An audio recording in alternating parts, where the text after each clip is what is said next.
अस्सलामुअलैकुम, आप देख रहे हैं होराइज़न न्यूज़ HD। खबर से अमल करते हैं। साहिवाल से वज़ीर आला पंजाब सरदार उस्मान गुजदार की हिदायत पर महंगाई माफिया के खिलाफ इक़दामात।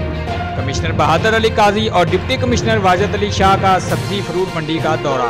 कमिश्नर और डिप्टी कमिश्नर ने सब्जियों और फलों की सप्लाई चेन और बोली चेक की। कमिश्नर और डिप्टी कमिश्नर ने टमाटर, प्याज, आलू और फ्रूट की सप्लाई का भी जायजा लिया।